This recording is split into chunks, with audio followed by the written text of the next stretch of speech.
जळगावमध्ये रेल्वे स्थानकाजवळ एक मोठी दुर्घटना घडलेली आहे।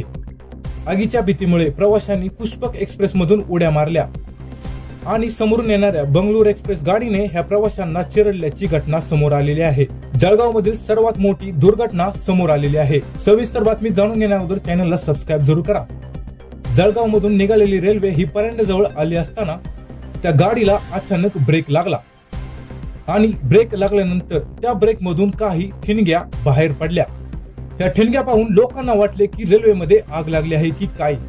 ही ठिणगी पाहून काही प्रवासी मोठमोठ्याने ओरडू लागले आणि सैरावेरा धावू लागले। आजूबाजूला बसलेले प्रवाशांनी भीतीच्या पोटीने रेल्वेमधून डायरेक्ट उड्या मारल्यानंतर चालू गाडीतून उडी मारल्यामुळे हे प्रवासी बंगळूर एक्सप्रेस गाडीच्या खाली आलेले आहेत। परांडा स्टेशनच्या अलीकडे हा अपघात झालेला आहे।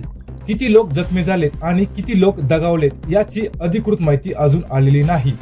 अंदाजे मृतांचा आकडा हा 11 पेक्षा जास्त आहे। जखमी रुग्णांना तातडीने ग्रामीण रुग्णालयात दाखल केलेले आहे।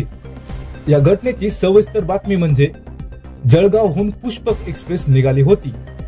ती गाडी जेव्हा परांडा स्थानकाच्या जवळ आली तेव्हा गाडीला अचानक ब्रेक लागला। ब्रेकमुळे गाडीच्या घर्षणामुळे तेथे काही ठिणग्या उडाल्या। ही ठिणगी पाहून प्रवाशांनी ट्रेनला आग लागली असं सांगण्यास सुरुवात केली।